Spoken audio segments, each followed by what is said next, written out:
Malam itu hujan deras mengguyur Jakarta, membuat jalanan banjir dan hati Aisyah semakin sesak. Dia berbaring di tempat tidur, memeluk bantal sambil menangis pelan, memikirkan Lina yang baru saja memutuskan hubungan mereka karena takut ketahuan keluarga. Tiba-tiba pintu kamar terbuka pelan, dan ibu tirinya, Bu Siti, masuk dengan wajah pucat, membawa rahasia yang akan menghancurkan segalanya. Aisyah terduduk, menyeka air matanya. "Bu, ada apa?" "Sudah malam," katanya pelan, mencoba menyembunyikan kegelisahannya. Bu Siti duduk di pinggir tempat tidur, tangannya gemetar. Wanita berusia 40 tahun itu, yang selalu tampak tegar sebagai ibu rumah tangga di keluarga Muslim konservatif mereka, kini terlihat rapuh. "Aisyah, aku harus bicara. Aku tahu apa yang kau rasakan terhadap Lina," kata Bu Siti dengan suara bergetar, membuat Aisyah membeku. Bagaimana Bu Siti tahu? Aisyah dan Lina sudah sangat hati-hati. Mereka bertemu di kampus Universitas Indonesia, di mana Aisyah belajar psikologi dan Lina jurusan sastra.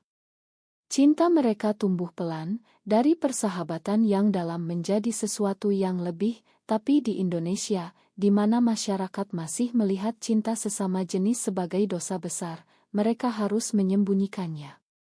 Aisyah ingat pertama kali mereka berciuman di taman kampus yang sepi, hati berdegup kencang karena takut dan bahagia.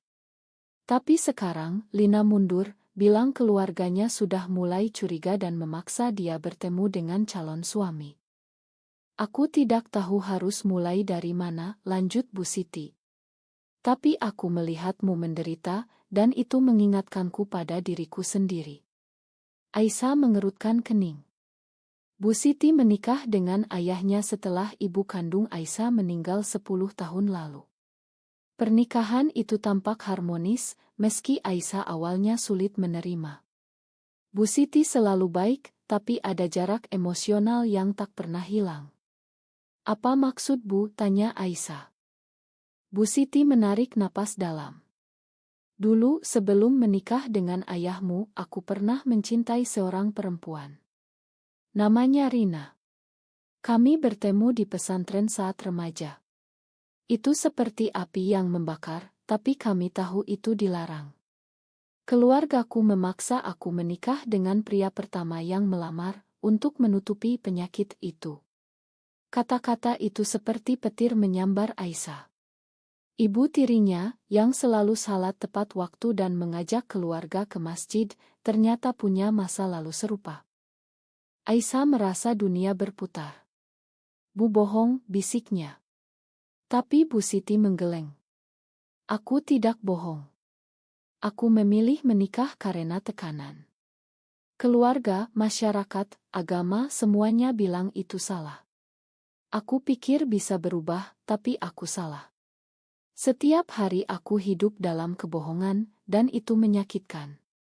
Air mata Bu Siti mengalir. Aisyah merasa campur aduk, marah, bingung, tapi juga lega. Akhirnya ada seseorang yang mengerti. Pagi harinya, Aisyah bangun dengan kepala pusing. Ayahnya, Pak Rahman, seorang pengusaha kecil di pasar Tanah Abang, sudah pergi bekerja. Adiknya, Aisal, masih tidur. Aisyah duduk di meja makan, menghadapi Bu Siti yang menyajikan nasi goreng. "Kita harus bicara lagi," kata Aisyah pelan. Bu Siti mengangguk. "Tapi jangan bilang ayahmu dulu. Dia tidak akan mengerti." Sejak saat itu hubungan Aisyah dan Bu Siti berubah. Mereka bicara diam-diam, berbagi cerita. Bu Siti menceritakan bagaimana dia memutuskan hubungan dengan Rina setelah keluarganya mengancam mengusirnya. "Aku memilih aman, tapi aman itu berarti mati perlahan," katanya. Aisyah menceritakan tentang Lina, bagaimana mereka bertemu di kelas sastra Eminis, bagaimana Lina membuatnya merasa utuh. Tapi Lina takut, keluarganya di Bandung sangat religius, dan rumor di media sosial membuatnya paranoid. Sementara itu, tekanan dari ayah semakin kuat. Pak Rahman mulai membicarakan perjodohan. Kau sudah 22 tahun, Aisyah. Saatnya pikirkan masa depan. Ada anak teman ayah yang baik, dokter muda, katanya suatu malam. Aisyah tersenyum paksa, tapi hatinya hancur. Dia tahu menolak berarti konflik besar. Di Indonesia, di mana norma heteroseksual begitu kuat, menjadi lesbian berarti melawan arus. Teman-temannya di kampus, bahkan yang progresi, masih bisik-bisik tentang penyakit barat itu. Aisyah bertemu Lina secara rahasia di kai kecil di blok Aku rindu kamu, kata Aisyah. Lina menangis. Aku juga, tapi ortuku sudah atur pertemuan dengan cowok itu. Kalau ketahuan, aku bisa diusir. Aisyah memegang tangannya. Kita bisa lari bersama. Tapi Lina menggeleng. Ini bukan ilmu, Ais. Kita di Indonesia. Ada malu keluarga. Malam itu, Aisyah pulang dengan hati berat. Bu Siti menunggu. Jangan seperti aku, Aisyah. Jangan korbankan dirimu. Tapi Aisyah ragu. Apa harga kebebasan? Keluarga rusak, teman menjauh, masyarakat mengucilkan. Dia ingat berita tentang Rayal di hotel, bagaimana polisi dan masyarakat mengecam mereka sebagai penyimpang. Di masjid, khotbah sering menyinggung dosa Sodom. Aisyah merasa terjebak antara hati dan norma. Hari demi hari, konflik dalam diri Aisyah membesar. Dia mulai menarik diri dari keluarga, belajar lebih giat untuk mengalihkan pikiran. Tapi mimpi buruk datang, dia melihat dirinya menikah dengan pria asing, sambil Lina pergi selamanya. Bu Siti mencoba mendukung, tapi dia sendiri penuh penyesalan. Aku menikah karena takut, dan sekarang aku lihat Aisyah tumbuh tanpa tahu ibunya yang sebenarnya, katanya. Suatu sore, Aisyah mendapat pesan dari Lina, "Ma, aku setuju dengan perjodohan itu." Aisyah hancur. Dia berlari ke kamar, menangis. Bu Siti masuk, memeluknya. Kau harus kuat. Tapi Aisyah marah. Kenapa Bu cerita sekarang? Kenapa tidak dari dulu? Bu Siti diam karena aku takut kehilangan kalian. Konflik itu membuat Aisyah mempertanyakan segalanya. Apa cinta ini dosa? Atau masyarakat yang salah? Dia mulai membaca buku tentang psikologi seksualitas, tapi di Indonesia, informasi seperti itu langka dan sering diblokir. Dia bergabung dengan grup online rahasia untuk lesbian, di mana cerita serupa bertebaran, perempuan yang dipaksa menikah, yang bunuh diri karena tekanan. Akhirnya, Aisyah memutuskan bicara dengan ayah. Tapi sebelum itu, dia perlu kekuatan. Dia bertemu Bu Siti di dapur. Bu, bantu aku. Bu Siti mengangguk. Aku akan berdiri di sampingmu. Itu awal dari badai yang akan datang. Pagi itu, Jakarta masih basah oleh hujan semalam. Aisyah duduk di ruang tamu menunggu ayah pulang dari pasar. Bu Siti di dapur memasak soto ayam, tapi tangannya gemetar. Yakin, Ais? Tanyanya pelan. Aisyah mengangguk, meski hatinya berdegup kencang. Setelah pengakuan Lina, dia tak bisa lagi diam. Pak Rahman masuk dengan tas belanjaan. Assalamualaikum, sapanya ceria. Aisyah dan Bu Siti menjawab. Mereka duduk bersama. Ayah, aku mau bicara, kata Aisyah. Pak Rahman mengerutkan kening. Apa? Soal calon itu. Aisyah menarik napas. Aku tidak mau menikah dengan pria manapun. Aku mencintai perempuan. Wajah Pak Rahman memucat. Apa katamu? Bu Siti memegang tangan Aisyah. Rahman, dengarkan dulu. Tapi Pak Rahman bangkit. Ini pasti pengaruh kampus. Atau teman-temanmu yang rusak. Aisyah menangis. Ini aku, ayah. Sejak kecil aku merasa berbeda. Pak Rahman berteriak. Di rumah ini tidak ada tempat untuk penyimpang. Ini dosa besar. Pertengkaran itu memecah keluarga. Aisal, yang mendengar dari kamar, keluar dengan bingung. Kak, apa maksudnya? Aisyah tak bisa jawab. Pak Rahman pergi ke masjid, meninggalkan rumah dalam keheningan. Bu Siti memeluk Aisyah. Dia butuh waktu. Tapi Aisyah tahu, waktu mungkin tidak cukup. Hari-hari berikutnya seperti neraka. Pak Rahman jarang bicara, hanya salat dan bekerja. Dia mulai mengawasi Aisyah, melarangnya keluar malam. Kau harus berubah, katanya suatu malam.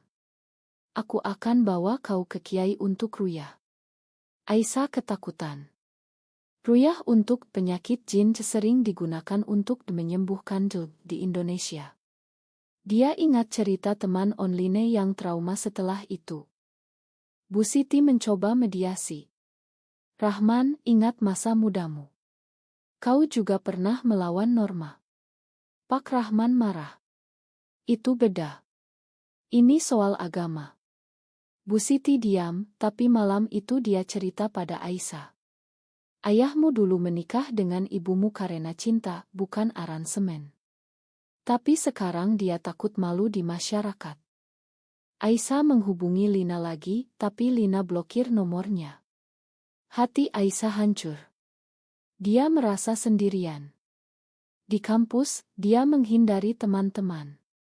Satu-satunya dukungan dari grup online, di mana perempuan lesbian berbagi cerita, satu dipukul ayahnya, lain diusir dari rumah. Aisyah sadar, ini bukan masalah pribadi, tapi sistemik. Di Indonesia, undang-undang anti-LGBT semakin kuat, dengan raya dan diskriminasi. Suatu hari, Bu Siti bicara lagi. Aku akan cerita semuanya pada ayahmu. Aisyah terkejut. Bu, jangan.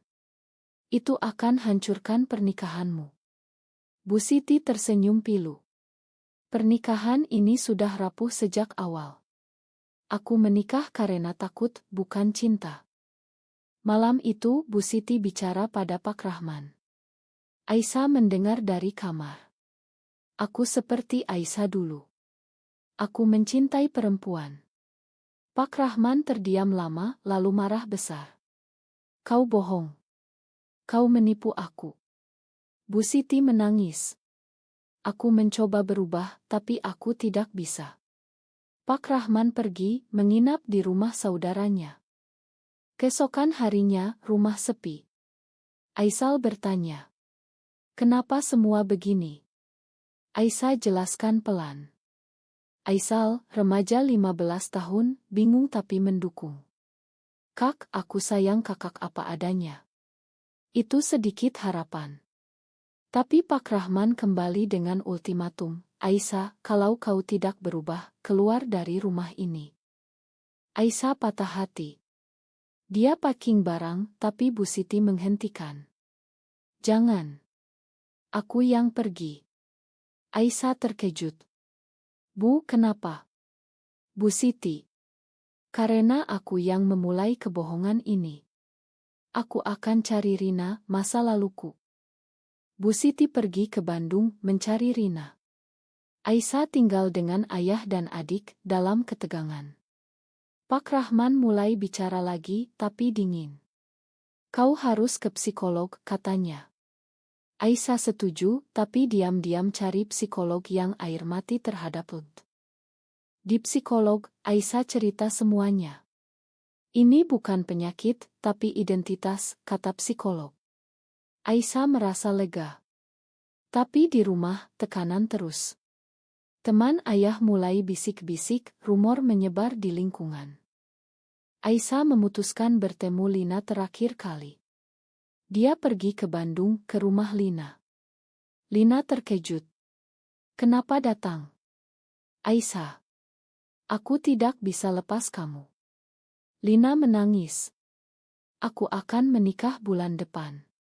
Itu pukulan telak. Pulang, Aisyah sakit.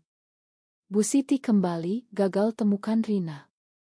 Dia sudah menikah dan bahagia, katanya pilu. Mereka bicara panjang. Jangan seperti aku, Ais. Lawan. Konflik memuncak ketika Pak Rahman tahu Bu Siti pergi cari Rina. Kau hancurkan keluarga, teriaknya. Bu Siti balas. Kau yang tak mau mengerti. Mereka bertengkar hebat, Aisal menangis. Aisyah campur tangan. Cukup.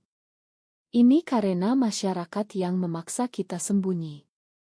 Pak Rahman diam, tapi matanya penuh kemarahan. Malam itu, Aisyah mimpi, dia bebas, tapi sendirian. Bangun, dia sadar harga kebebasan mahal. Hujan kembali turun di Jakarta, mencerminkan kekacauan di hati Aisyah. Setelah pertengkaran besar, rumah terasa seperti penjara. Pak Rahman jarang pulang, Bu Siti tidur di kamar tamu, Aisyah bingung. Aisyah merasa bersalah, tapi juga marah. Kenapa mencintai Lina harus membayar begini mahal? Di kampus, Aisyah bertemu teman lama, Maya, yang ternyata bagian dari komunitas underground. Kau tidak sendirian, kata Maya. Mereka bicara di kait tersembunyi. Maya cerita pengalamannya, diusir keluarga, tapi sekarang hidup mandiri sebagai desainer. Masyarakat Indonesia lambat berubah, tapi kita harus bertahan. Aisyah terinspirasi. Dia mulai aktif di grup online berbagi cerita anonim. Banyak respons, dukungan dan cerita mirip. Satu perempuan dari Surabaya bilang keluarganya menerima setelah lama. Itu harapan kecil. Tapi realita pahit. Lina menikah. Aisyah tahu dari media sosial. Foto pernikahan Lina dengan pria itu membuat Aisyah sakit hati. Dia minum obat tidur, tapi Bu Siti cegah. Jangan menyerah. Bu Siti cerita lebih dalam, bagaimana dia dan Rina dulu berencana lari ke Bali, tapi takut. Aku memilih aman, dan menyesal seumur hidup. Pak Rahman mulai lunak. Suatu malam, dia bicara pada Aisyah. Aku takut kau menderita. Di Indonesia, sering dianiaya. Aisyah. Justru karena diam, penderitaan terus. Pak Rahman diam, dia ingat saudaranya yang gay, tapi disembunyikan keluarga. Konflik baru muncul ketika tetangga tahu rumor. Mereka bisik-bisik di masjid. Pak Rahman malu. Kita harus pindah, katanya. Bu Siti menolak. Lari bukan solusi.